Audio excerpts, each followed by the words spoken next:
দুর্নীতির অভিযোগ তোলা আক্তার আলীকে দুর্নীতির অভিযোগে সাসপেন্ড করলো স্বাস্থ্য দপ্তর।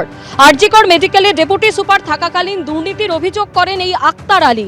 ইস্তফা গ্রহণ না করে আক্তার আলীকে সাসপেন্ড করলো স্বাস্থ্য দপ্তর। আক্তার আলীর বিরুদ্ধে সরঞ্জাম পাইয়ে দেবার বদলে টাকা নেবার অভিযোগ, বরাত পাইয়ে দিতে টাকা, পরিবারের জন্য বিমানের টিকিট নেবার অভিযোগ। দুটি সংস্থা থেকে একাধিকবার বিমানের টিকিট কাটিয়েছেন আক্তার আলী। একটি সংস্থা থেকে স্ত্রীর অ্যাকাউন্টে 50,000 নিয়েছেন আক্তার। চতুর্থ আরেকটি সংস্থা থেকে 2,39,000 টাকা নেবার অভিযোগ। 4 কোটি 14 লক্ষের বরাত পাইয়ে দিতে ঘুষ নেবার অভিযোগ। একের পর এক দুর্নীতির অভিযোগে আক্তার আলী সাসপেন্ড। বর্তমানে কালিয়াগঞ্জ হাসপাতালে ডেপুটি সুপার আক্তার আলী। বিজেপিতে যোগ দেবার পরেই চাকরি ছাড়ার জন্য পাঠান ইস্তফা পদত্যাগপত্র। সেই পদত্যাগপত্র গ্রহণ না করে সাসপেন্ড করা হলো আক্তার আলীকে।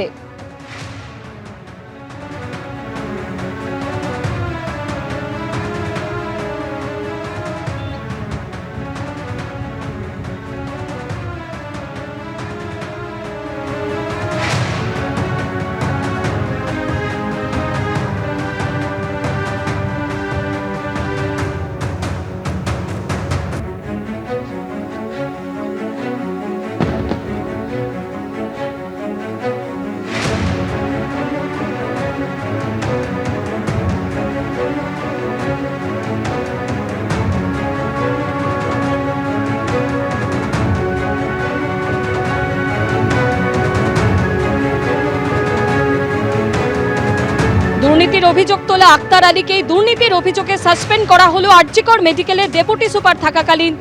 দুর্নীতির অভিযোগ এবং তিনি ইস্তফা দিয়েছিলেন, তার ইস্তফাপত্র গ্রহণ করলো না স্বাস্থ্য দপ্তর, তাকে সাসপেন্ড করলো স্বাস্থ্য দপ্তর।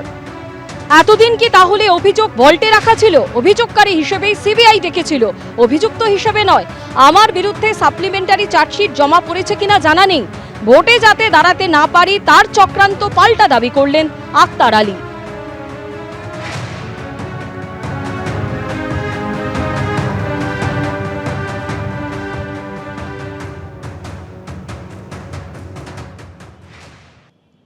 আমি কোনো সিবিআই তরফ থেকে এরকম কোনো চার্জশিট দেখিনি। আমার অ্যাডভোকেট যিনি তরুণজ্যোতি তিওয়ারি আছেন ওনাকেও ফোন করেছিলাম, উনিও কোনো পাননি। স্বাস্থ্য দপ্তর কোথা থেকে কি কথা বলছে, এটা পুরো অবাস্তব কথা। 23 আগস্টে যেটা আমি কেস ফাইল করেছিলাম ওই কেসেই ফাইল নাম্বার আছে, ওই কেস নাম্বারটাই আছে। তো ওটা তো এখনো চলছে, কেসটা তো শেষ হয়নি।